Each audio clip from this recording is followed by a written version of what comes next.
Broadcasting from the business capital of the world, this is the Podcast Business News Network. Nobelia.org, the Way-Of-Impeccability and Moreness Project. Yes, we are going to be joined momentarily by Syl Sabastian, our owner and of the company, who's doing these life-changing programs. He's an author, he's a poet, and so much more. We're excited to have him and his guest here again today. So it's Nobelia.org. If you go to the website there, you can find out more about the project, and we're going to talk more today about Moreness, as we always do. And we have our very special guest here once again, Beena Sidd, who also works hand in hand with Syl. Say hello, Beena. How are you? Thank you so much. Hello, how are you, Jill? I'm good, sweetheart. Tell us a little about what you do, Beena Sidd, who you are.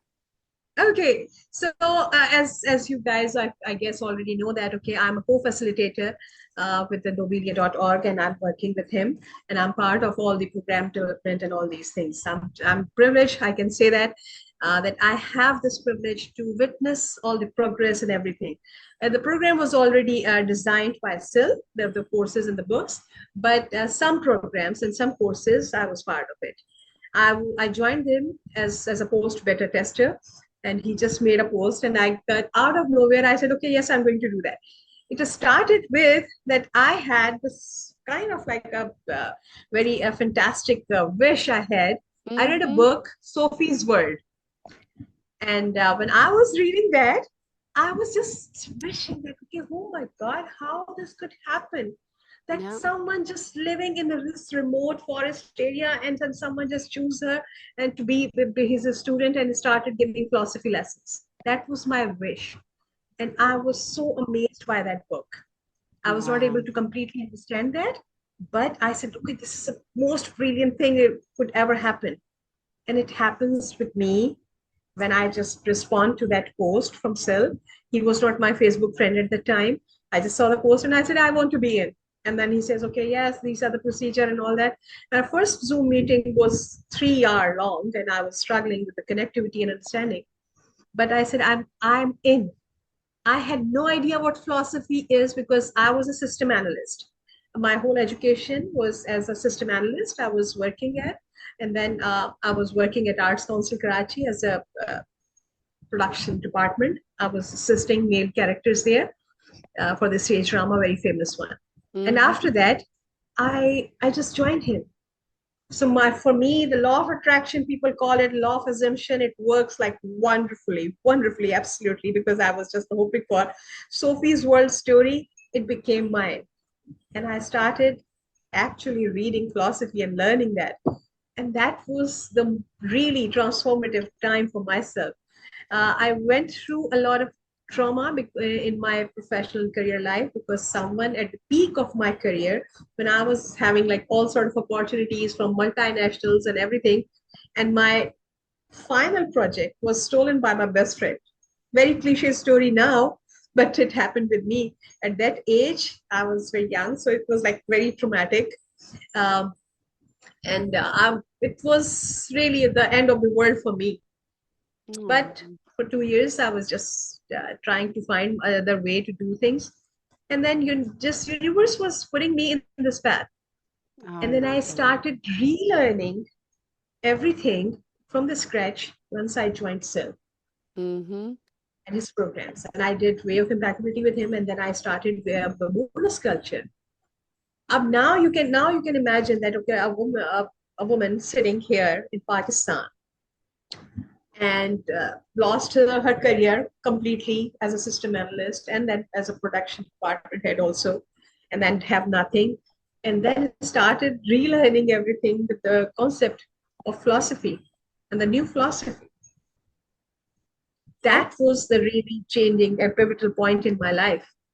And then after that, I started writing poems and I started painting, and I did some courses with the Jungian philosophy also. I did some art courses there, and I'm writing books. I don't know. I even don't recognize myself who I was just a few years ago, 5 years ago. Just that. Wow. I'm a completely different person since I joined Way-Of-Impeccability. What it did for me, it changes the whole perspective of my worldview. Yeah. I'm a practicing Muslim, which is like, oh my God, okay, very conventional thing. But I I found value in every religion once I did Way-Of-Impeccability, because I Yeah. have knowledge about the Hinduism also, and I'm learning about Christianity and Buddhism and Yeah. Zen, and also Judaism. And I found so much value out of every religion once I started Way-Of-Impeccability, and now I'm seeing that in different perspectives. So for Yeah. me, everything is so valuable, and I can find value in every religion. And this is what I'm doing. Not only in that, but it improves my relationship with Mhm. myself and, of course, with other people and the universe in general. So Wow. I always say that, okay, I'm actually like, I'm an ambassador. I can call myself an ambassador of Way of Impeccability, You because it really are. transformed my life. Really, it transformed my life in so Wow. many ways. I gone through a lot of trauma. I also had some baggage which I was carrying. The childhood trauma I was sharing just before this coming to your Zoom link. I was sharing with Syl that Syl, remember that how painful it was for me. Yeah. I lost my father at the age of 5, and it was a big, huge trauma, because financially also we have been uh, snatched away everything, and all sort of things, which happens with everyone. Now I don't feel any pain about these things, because they are just normal for me. That yes, I know that, okay, why it was happening, because it was Hmm. part of the bigger scheme of the universe just putting me and paving the path which I have to be. So sometimes when we don't understand the things easily, then universe have to do something deliberately for us.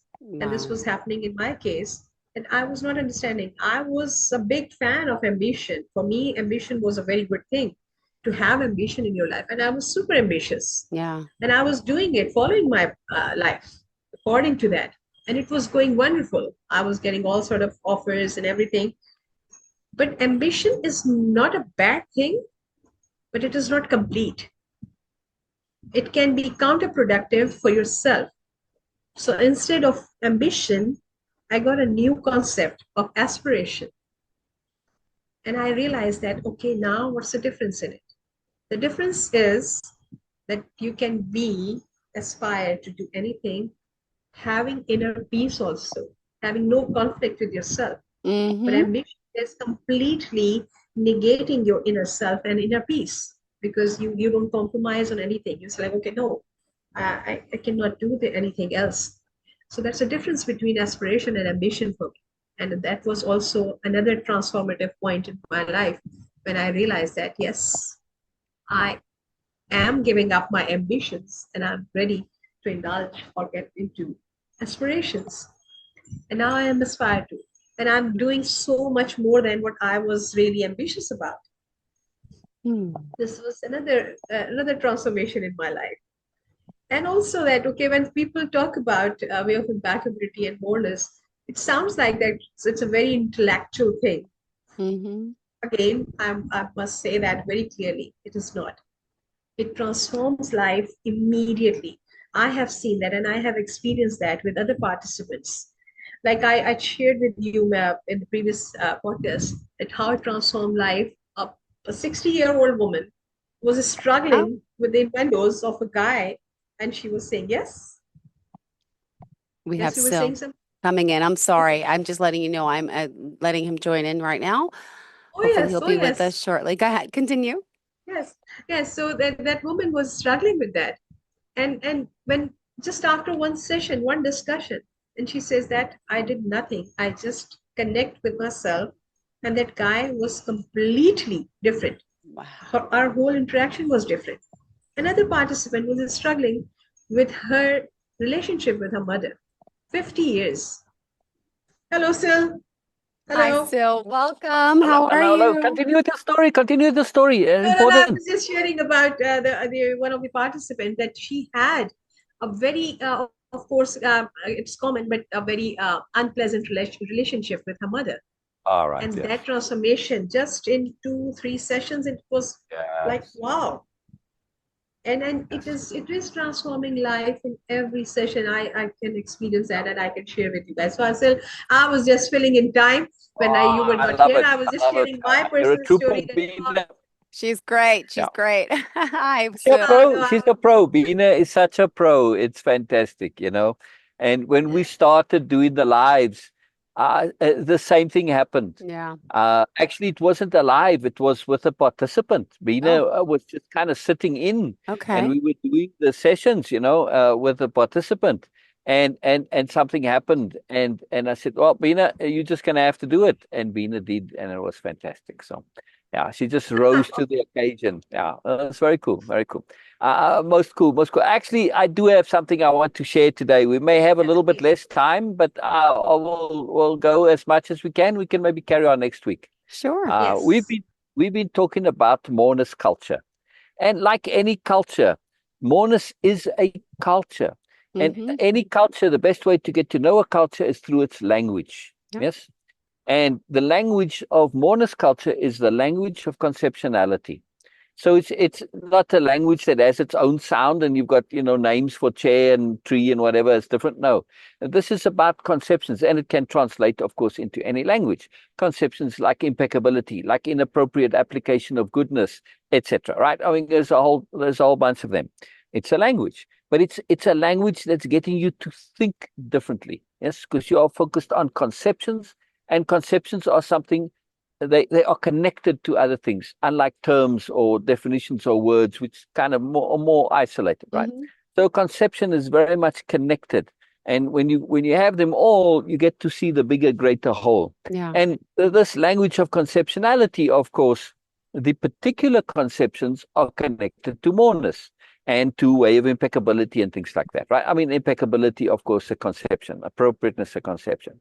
Now, though, if you looking to understand the culture, like take in Japanese, right, and you want to understand, you're starting to wanting to know the culture, you can pick something, let's say ikigai, right? People have heard about ikigai, they know, but through that one term, you get to know more, right? And you get to connect to the culture. And I have such a term that I wish to share today, such a conception. And that is the conception transition, capital T, transition. Yes. And now you say, well, what do you mean by transition here? I mean, okay, I know this word, I'm familiar with this word, but what do we mean here in Moreness culture with this term transition? And that's what I want to share today. Right. So first of all, the first heading that I have, it's actually a little mini program that I have in transition, right, called transition. But I'm just going to share it, because when you actually do the program, there's a doing that's the participant does all sorts of different, and that changes how the participant then integrates this new knowledge. And that's very important. Those doings are actually very, very important, because we can hear stuff, but that's just hearing it, and it sort of goes onto your database. But when you do in that particular way that the programs are set up to, the point of those doings is for the participant to make it their own. And when you make it your own, you're connecting to, oh, this makes sense to me. When it makes sense to you, that's when you make it your own, right? You put it in your own words, and that's very key. But that doesn't mean that I can't share the broaderness, right? Because there's very powerful conceptions in here and understandings that really make a difference. So transition is shifting. Yeah, things change. That's reality. That's the opening quote. I like to put quotes in my programs because quotes connect us to the ineffable. Things change. That's reality. So what we mean by transition is an acknowledgement of reality. Also, acceptance of alternate possibilities. Yes? No. This is very important. This is very important. But transition here means transitioning is a deliberate shifting of our relationship.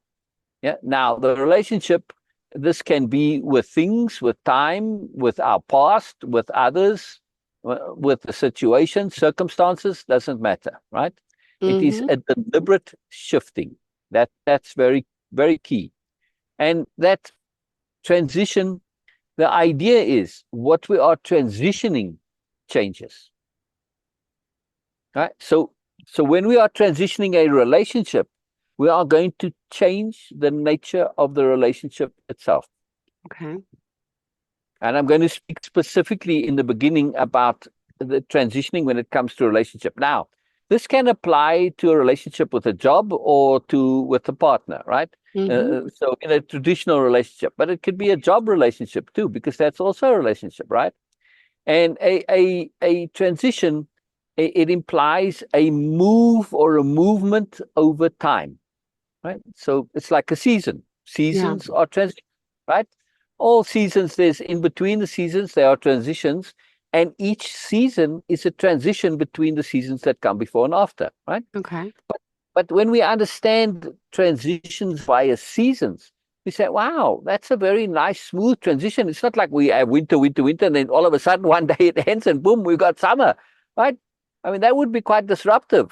Yes, I mean, our bodies take a while to adjust and all this, right? Actually, seasonal change affects quite a lot of people. They get really put out by seasonal change, and it takes them a while to change. And it's like when you're flying, right? A jet lag, your body gets out of sorts. So we don't have a quick enough time to adjust to that change. So we need to have a bit of time. But now, right, to transition means we have changed, right? How we perceive matters. Yep. That's the key, right? So a transition is you're looking at something and then you change how you view it, and then you get to a different view, right? This is very key. So we transition to a full and complete view, one of our own choosing. We deliberately extract the good, the lessons, the realizations of our own goodness and moreness. So this is where it connects to moreness culture, that we are going to connect to that moreness. We are going to transition in a way that works for us, that's beneficial to us, right? And transition, it's also a way in how we make peace with the past and how we make peace with change. That's the most key point to transition, how we are making peace with change, so that we are going to change in a peaceful, non-stressful, easy way, right? Yeah. And it's very key. And things change. That's reality. It's true. Acknowledgement of reality, right? It's refusing to acknowledge change is a prime cause of misery and suffering. All right. So now, think of your girlfriends or your boyfriends, right? Or boyfriends, your male friends, right? Yes, got it. Yeah. Think of them and think of relationships they've been in, and think when change comes, yes, how they resist this change of the relationship. Yes, they deny it, they get stressed, they get bothered, they start making excuses, they want to find fault, they want to find blame, they feel guilty, whatever, right? All sorts of stuff. All of that is a refusal to acknowledge change. Yes, that's the reality of the change. Bottom line. Yeah. It is what it is, and you're refusing to accept it. It's like, come on, really, right? If we know something is coming and refuse to acknowledge it's coming, is that sensible? Yeah. No. So you already know what's going to come. I'll tell you a quick little story here because we're short on time. Sure. My first serious relationship that I had, it wasn't serious in like marriage seriousness, but it was serious in terms of the physical interacting in this, and started right before final exams at school. And there's a story to how it started, but that's for another time. And so we going along and we had fun. Her name was Avril, wonderful, very sophisticated girl. Anyway, so we're on the beach after a couple of months of having fun, and she says to me, "You're too much for me." Just like that. You're too much for me. Too much. Oh. That's it. She says, "You are too much for me." Just like that. Now, I was already in the habit then of thinking things through and perspective shifting and paying attention and the implications. I processed all the implications in that moment. And right there, our relationship changed. Completely. Because that's the implication, right? No more needed to be said. No more needed to be said. Then, of course, our relationship changes as is appropriate relative to what she's saying. Now, I'm specifically avoiding using certain language here, and you're going to see that, right? So as the months go by, and I'm enthralled with the magic, the moreness of this one short sentence that she says to me, right? I'm enthralled at the sophistication of it, and just the brilliance, the awesomeness, the capital G gift that I've from the universe. And I say, now, of course, your friends and family and everybody, oh, what's going on with you and Avril? And I can't say the usual words. Wow. I have no word to describe what happened. I have no term. Yes. And now we come to this next point in the program here, right? And that is attention to precise language. Now, me, it's not just that I like precise language. It's my deep innate honesty. I can't say the usual word or words that said because they weren't accurate. Yes, I couldn't say that. I couldn't say we'd broken up. I couldn't say our relationship had ended because we were still friends. I could, connect to her anytime. Yes, we didn't interact a lot, but as appropriate. But I could have if I wanted to. So I couldn't say the relationship ended or there was a breakup or a split or a separation or anything like that. I couldn't say any of those words. And that's where I came to this concept of transition. I was forced into it because I had to find something to say what had happened. And that's we had just transitioned right there in that moment on the beach when she said that. I don't remember any conversation after that. I doubt if we were completely silent, we probably had, packing up and, yeah, let me help you with that, that kind of stuff. But that was it. There was no further interaction. It was just this beautiful, magical, just joyful, peaceful, fantastically awesome Moreness transition. It was all Moreness, right? And to this day, I've never had a breakup, by the way. Not one. My whole life. Can you believe it? I love it. See? But it started with that. It was a transition. It was a transition. And I realized the power of this to say, because I heard all my friends and, not just my friends, but, from my mother and her friends and, all the generations, divorce. When my parents got divorced, oh my God, this was like the real end of the world. At that time, divorce was so sensitive that you could not say divorce in polite society, right? You couldn't say it out loud. Like, oh, my parents are they're getting divorced. You had to whisper it. It was ridiculous. But how many relationships transition? Not many, but there are some. There are some. We just don't notice them. And we don't notice them and they don't stay with us because we don't have the precise language to describe what happens. Have you had some friends who just, had a relationship and things changed and it's like all good and then they had another relationship? Yeah, it's true. Have you had that? Yes. Have you had that? Yes. Or of people? We know of it, right? But somehow in our brain, we don't think that relationships can end in other way except in breakup or splits or divorce or separation or whatever, right? Because that's the only language we have available. Isn't that fascinating? So we can't conceive of an alternative because we don't have a conception that is appropriate. Got it. Well, unfortunately, we are almost out of time. We got to go. Sorry. Next week we continue. Thank you so much. How do we contact you? Nobelia.org/connect. Perfect. Thank you guys so much. Pleasure having you. I love it. Thank you so much, Jill. Thank you. Bye. Thank you.